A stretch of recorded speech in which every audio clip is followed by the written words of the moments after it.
It started as an ordinary evening, just another weekend when my friend Asher texted me out of nowhere, asking if I could come over. His message was casual, "Come hang out, the boys are here too," but something about it felt different. Maybe it was the timing. Maybe it was the fact that he hadn't called me bro like he always did. Still, I agreed. I didn't know that this night would shift the way I looked at him, and at myself. When I reached their house, the air felt heavy with laughter and a faint scent of cologne. Asher's three cousins, Saad, Imran, and Daniel, were already sitting in the living room, the sound of a soft playlist echoing from the speaker. They greeted me warmly, though I noticed their glances lingered a little too long. I told myself it was just my imagination. Asher looked different that night. Maybe it was the way his shirt hugged his shoulders, or the calm, confident smile he wore. He always made me feel seen in ways no one else did, but I had never questioned why. Tonight, though, that feeling began to burn. They talked about random things, college memories, funny videos, failed relationships. I laughed along, but every time Asher looked at me, the laughter caught in my throat. There was something unspoken between us, something we both avoided naming. I tried to shake it off by focusing on the conversation, but the tension hung there, quiet and steady. At one point, Daniel got up to grab drinks, and Saad playfully said, "You two always stick together." His tone was teasing, but it pierced through me. I caught Asher's eye, and for a split second, he looked away, guilty, nervous, unsure. The silence that followed said everything words couldn't. Later, Asher asked me to help him move something from the storeroom. The house was dim, shadows stretching across the walls as we walked down the hallway. Inside the room, it was quiet except for our breaths. He looked at me not as a friend, but as someone he couldn't hide from anymore. I froze, caught between fear and something I couldn't name. "Asher," I whispered, but my voice broke before I could say anything else. He stepped closer, and I could see his chest rising, trembling slightly. "You don't have to pretend," he said softly. "I know." For a moment, the world fell away. The laughter from the living room faded. It was just us, two people standing in the middle of something forbidden, something neither of us planned. I didn't move. I didn't speak. And yet, the silence between us felt louder than words. I wanted to tell him it was wrong. That he had someone in his life, and I wasn't supposed to be here. But instead, I stayed. My heart was racing, my thoughts blurred. When he finally spoke again, his voice cracked. "I didn't mean for this to happen. But when you're around, I can't think straight." That was the moment I realized this wasn't just confusion. It was connection, messy, complicated, and real. And it was breaking every rule. We stood there for what felt like hours, saying nothing more. Then a sudden knock on the door startled us.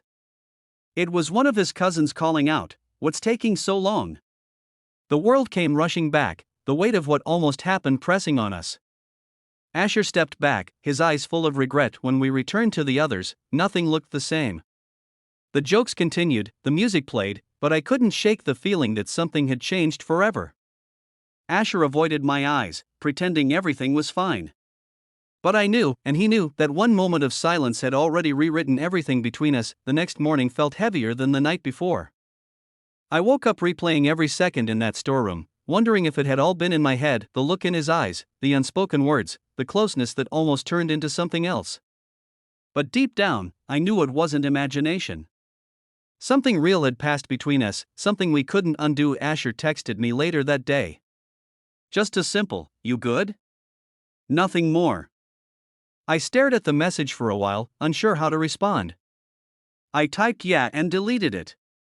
Typed again, "I'm fine." Deleted that too. Finally, I just left it on scene. For days, I tried to go back to normal life, but every time my phone buzzed, I hoped it was him. And when it was, my heart ached even more. The worst part wasn't what almost happened, it was the silence that followed. The distance he built between us said more than any confession could. A week later, he invited me again, said his cousins were hosting another get-together. I didn't want to go, but I did. Maybe I needed closure. Maybe I wanted to see if he still looked at me the same way. When I arrived, the atmosphere felt different. The cousins were cheerful, but Asher avoided my eyes. He laughed louder than usual, talked more than he needed to, like he was trying to bury something. I watched him from across the room, wondering if he felt the same guilt twisting inside me. At one point, I stepped outside to get some air.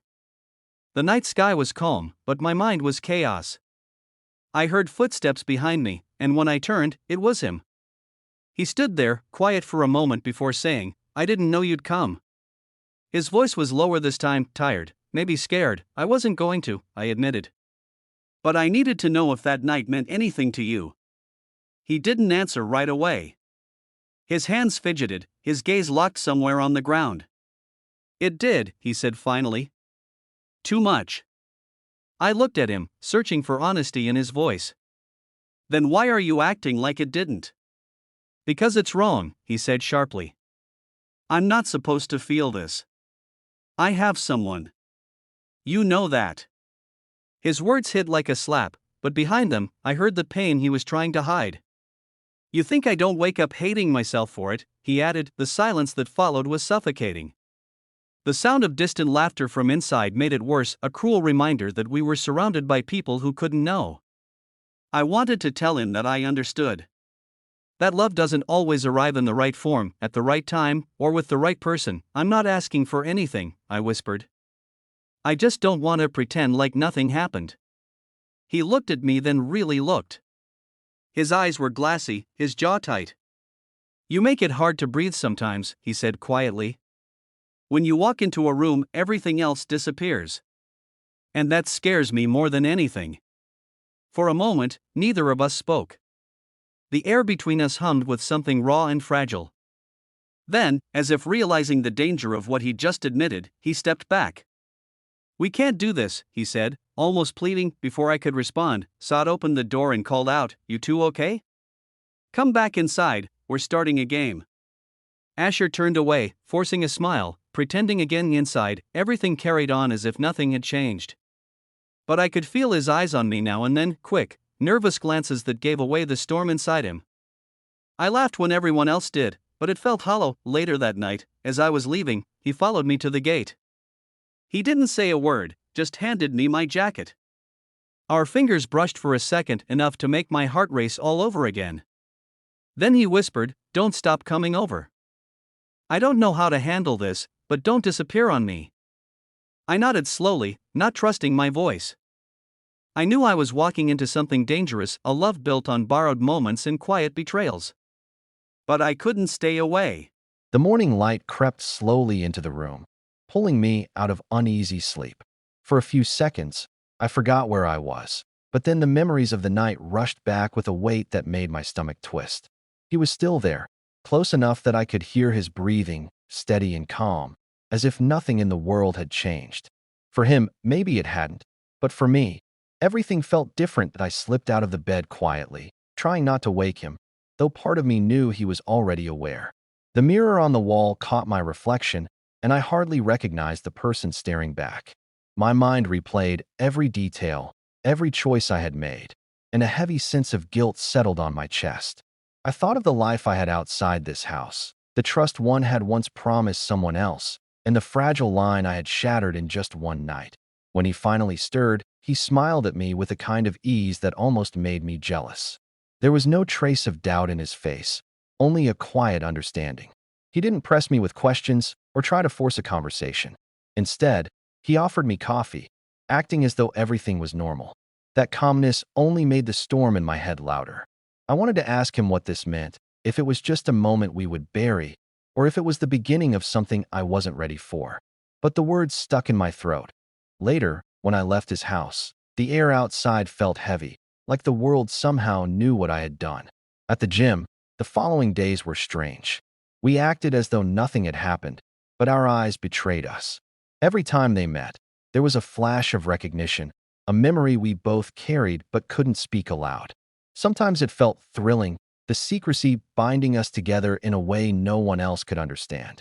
Other times, it felt like a chain, a reminder of the betrayal that sat quietly in the background of my life, that I found myself avoiding certain conversations with my partner, avoiding too much eye contact, avoiding questions that could lead anywhere close to the truth.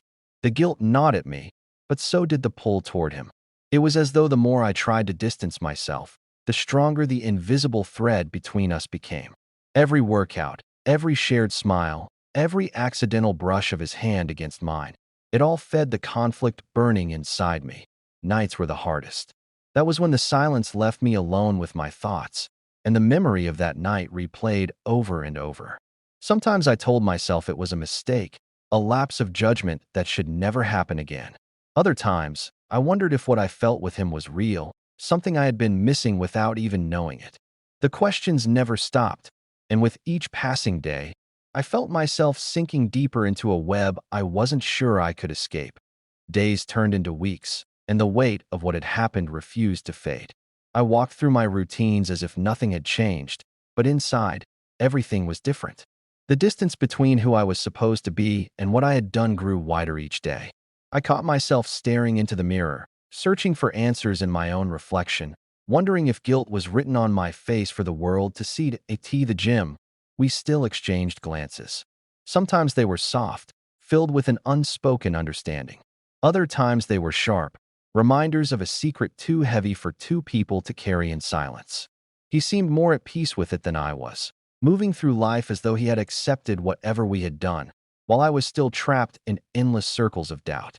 My chest ached with the thought of how easy it was for me to lose control, how quickly trust could crumble in the hands of temptation. One evening, I found myself sitting alone, thinking about love, loyalty, and betrayal. I wondered if what I felt that night was real affection or just a weakness born of desire. Was it I longed for, or simply the thrill of stepping outside the lines? The questions had no simple answers, but the consequences were real enough. My partner's trust, the life I had built, the quiet promises I had once made, all of it stood on fragile ground. He reached out once more, asking if I wanted to meet again. My heart leapt at the invitation, but my mind screamed against it. I knew that repeating the same choice would only tie me deeper into a story I might never escape. For the first time, I admitted to myself that I had to decide. Either I cut this secret thread before it strangled everything I valued, or I let myself fall, accepting the wreckage that would follow. In the end, I chose silence. I didn't reply, didn't go back, didn't allow myself another night like the first. The ache of walking away was sharp, but it carried a strange kind of relief, as though closing the door was the only way to breathe again. The memory remained, vivid and unshakable, but I let it live only in the past. Looking back, I realized the night had been both a warning and a lesson. Desire can disguise itself as love. Temptation can whisper louder than reason, and in a single moment, a person can step across a line that takes years to recover from. I carried the memory with me not as a triumph, but as a reminder. Love is fragile, and betrayal is a shadow that never truly disappears. And so, I walked forward, carrying both the guilt of what I had done and the knowledge of how easily it could happen again. Some stories stay hidden forever, but their echoes never stop shaping the person who lived them.